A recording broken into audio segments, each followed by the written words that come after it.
The aircraft industry is the healthiest part of the manufacturing economy, but of course things happen fast, and there are any number of changes that could disrupt that.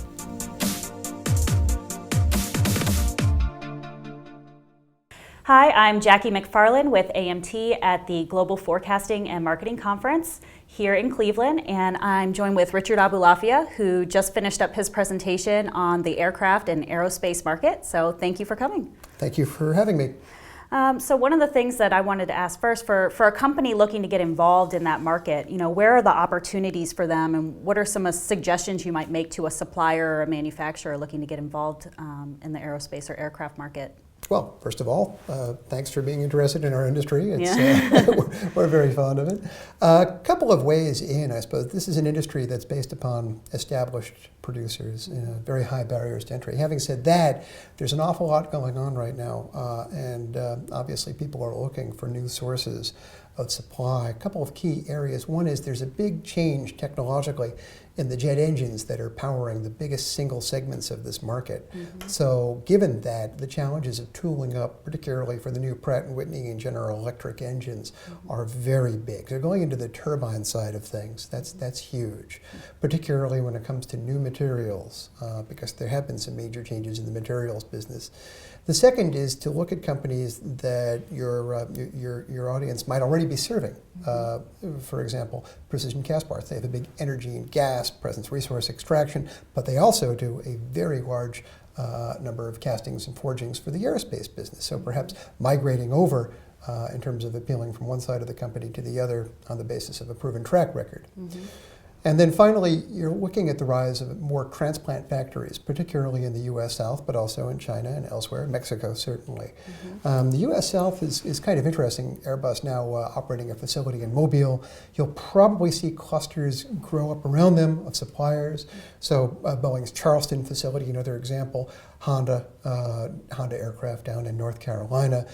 All of these involve more and more tooling requirements for companies setting up in those new production zones.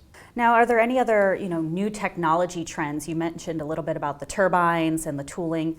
Is there anything on the material side or any other technology type things that people should really be looking out for in the aerospace market or watching for how they can support some of these new technologies? This is an industry where change happens very slowly, mm-hmm. and indeed some of the revolution in new materials, say for example composites, somewhat oversold. Mm. There's an increasing emphasis actually on existing aircraft, re-engined, but with pretty much the same materials. Now, having said that, people are always looking for something new from the standpoint of new alloys or any way to swap out one material for another. The Boeing 787, for example, has 15% titanium by structural weight.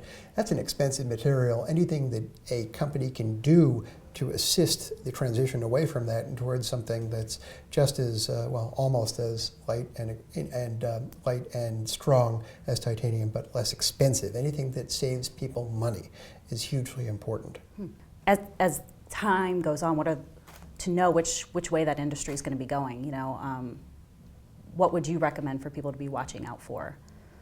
3 or 4 things, definitely. One is interest rates. Absolutely, we don't want to see them rise. Mm-hmm. Definitely not. Fuel prices, a little concerned about where they are. Hope they actually go a little bit north of where they are.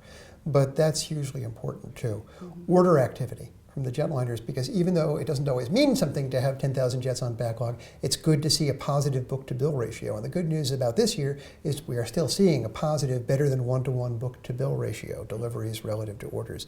And then finally, airline passenger traffic, because at the end of the day, if people don't fly, jets don't get built. Yeah. When you look at the big picture, what do you see as some of the big macro risks for this industry?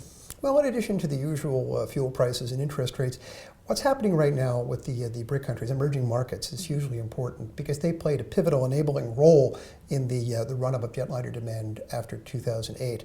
And right now you've got Brazil, Russia, and India pretty much fallen away, both in terms of their economies and growth, but most of all jetliner deliveries. They have fallen off markedly. They're down to about 2% of the total market. China, however, has ramped up nicely and now stands as the world's single biggest jetliner market at about 20% of total production. Mm-hmm. So looking at the China economy, hugely important because there's no longer the BRICS, it's really just China. Great, great. Well, thank you so much for coming. It's been a pleasure, and we really appreciate it. Thank you. Thanks.